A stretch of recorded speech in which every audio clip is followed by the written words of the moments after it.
And I agree. I agree. I go back to consciousness on this. Our consciousness affects timelines, and the technology that they have used so successfully in the past is not working the way it used to, and it is basically an AI-based supercomputer that spits out very accurate, probable futures. And there's a very strong AI presence, and a group of these people are AI prophets, basically. And there is a strong AI aspect to what's going on here on Earth that we haven't even begun to cover. And there's probably not even enough time to get into that. But it's not working like it used to. Well, I definitely can say over here in Ireland we've had major protests regarding they want to privatise our water and charge us for it, which we already pay. Now, I think the government thought that the Irish people would just sit down and go, sure, what can you do? And not do anything about it. But we've had mass protests and people adamant that they're not paying it. I mean, at least 700,000 out of the probably just over 1 million people that should be paying it aren't paying it. And we had ceremonial burning the bills in the middle of the main street in Dublin and certain areas around the country. I mean, the consciousness in Ireland has risen on a phenomenal level, and it's brilliant to see. And the government did not. And the people who manipulate, I mean, Europe control all the countries, as you know. And I don't think they expected the people of Ireland to do what they did. Well, yeah, that's just absolutely ridiculous. I mean, what are they going to start charging for oxygen next in the air? I mean, water falls out of the skies. The sun produces water. I mean, the water. I mean, come on. Yeah. That's just absolutely. The more ridiculous they get, and the more draconian they get on the laws they pass, the more it's going to force people to wake up. And that's what's happening. That's exactly what's happening over here in Ireland. Even people who are very law-abiding are turning around and saying, no, you're ridiculous. You're taking the P now. We're not going to be doing this. Where are you going with your laws? And they're trying to sneak in laws underneath the radar, our government, and people are looking at it and going, now hang on a minute, I'm not doing this. You can send me to jail, I'm not doing this. And this is what's happening over here in Ireland, and it's brilliant to see. I mean, I've got an 86-year-old auntie who doesn't want to pay the water meter charges. They're saying, why should I pay it when I pay it already in my taxes? And she's 86, and there's loads of people around the country who are just saying, no, look, lock me up, go on, and I mean, what are the government going to do? They're so frustrated. They've really woke up. And this big thing that's happened in Ireland with the water has woke up so many people over here in Ireland. And even in Europe, with what's going on around Europe, so many people, especially the Greek situation, that's woke up an awful lot of people as well.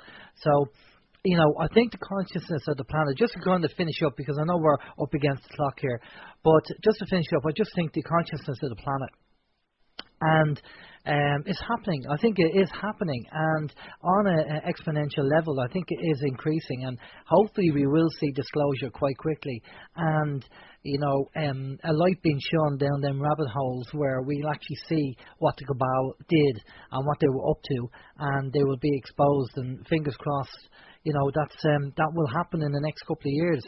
But I'll just say thanks to Corey and thanks to David. I definitely think we're going to have to do a part 2. Steve has 2 quick questions to get in before we wind things up. So, Steve, over to you. Sure. I've got 2 quick questions. Sorry, go ahead. And I'm sorry, if I might add, post-disclosure, we're going to be moving into more of a natural law kind of system and more of an Ubuntu, like, is it Michael Tellinger? Yeah. Type system. And we speak more about this and I know it's a lot to cover in 2 hours, and I'm sure we can do maybe a part 2 later. Of course. So yeah. We speak a lot more about this in our Gaiam TV interviews that people can look at. Brilliant. No, we'll definitely do a part 2. Steve, do you want to throw them 2 questions Yeah, over? we've got 2 questions and a sneaky one as well. There's always a sneaky one. Are you watching the clock? I'm watching the clock. Yeah, the first question is from Mike. Mike says, massive US and NATO troops and military equipment have been transported all over Europe, and it's obvious that all this massive build-up over the last weeks and months is in preparation for a large war against Russia on European soil.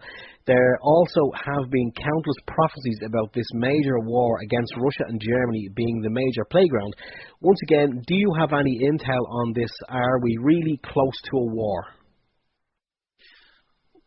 We've been really close to World War III for quite some time, but it's been prevented over and over and over and over. It's been put into our mass consciousness that there's going to be a great war of wars, but from what I'm being told, the other half knows what's going on. Putin is one of the people knows more about what's going on in space than just about any other person on the planet, and it takes 2 people to tango, and I don't know if they're going to want to do the same dance that the West is going to want to do.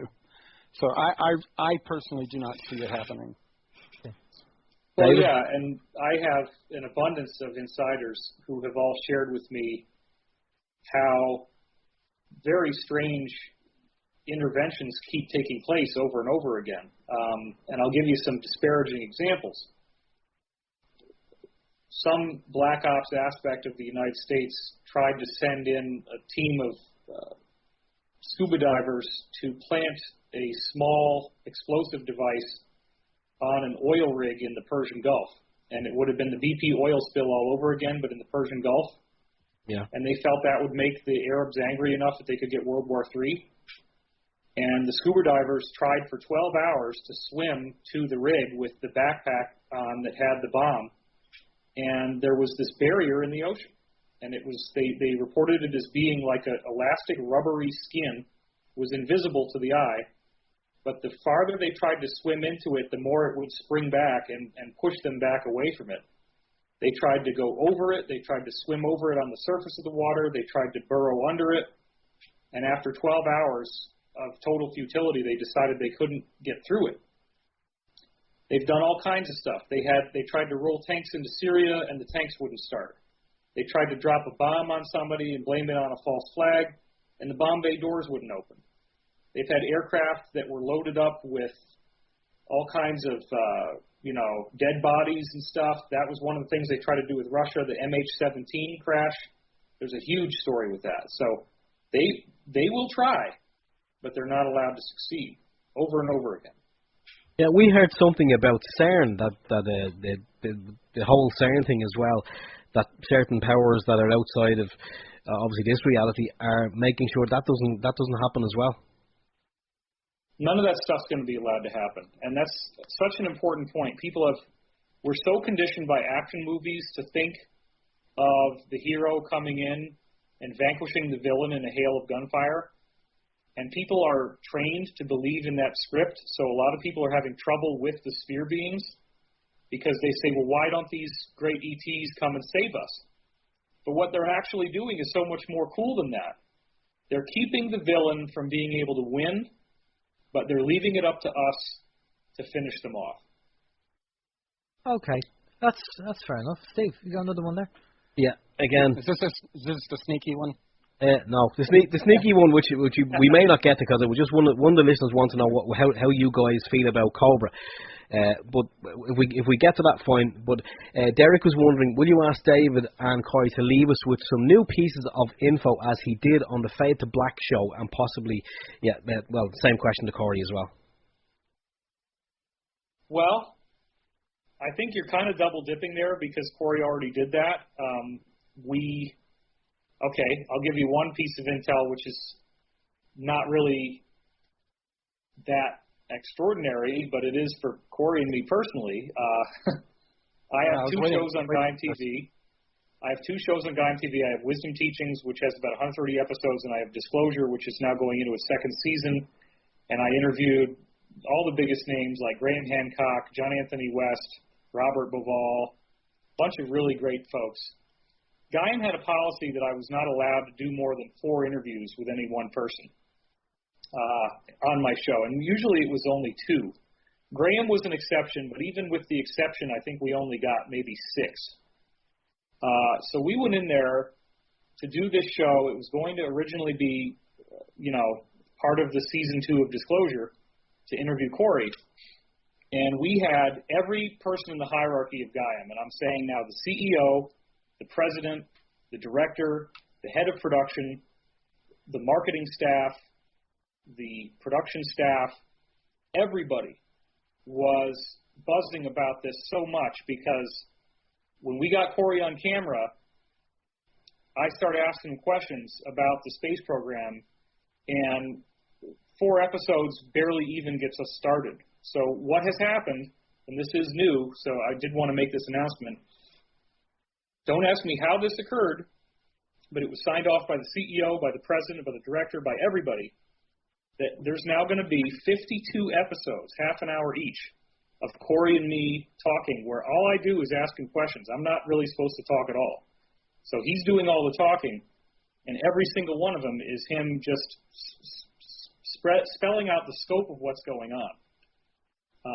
As far as specific intel that's new, I would say that the latest that we didn't already publish is what Corey had described earlier, which is that there are some deals being made with the Super Federation groups now where they're being more willing to cooperate, but the Draco group is now saying that it's a declaration of war, that they're not being allowed to leave the solar system, and they're going to try to take some offensive military action, apparently. And it's when they start doing stuff like this that they get stupid, and getting stupid might include that they actually allow their ships to be seen in our skies. So it's possible that we are going to see them make some very dumb mistakes that will actually accelerate the awakening greatly as a result of them now trying to take this war footing. And again, we're going to learn more once Gonzalez is able to brief Corey, which should be in the next few days. And we worked with a wonderful artist and did an excellent depiction, finally, of one of the Blue Avians. Excellent. That was amazing. It was a very emotional experience for everyone in the room. Brilliant. Well, that'd be great to see. And we're going to get your details.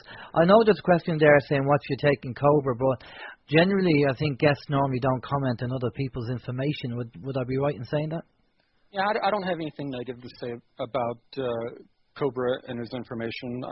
And I've been told not to cause any type of separation or anxiety between different groups and people, and that's not my goal. So I don't have anything negative to say about him.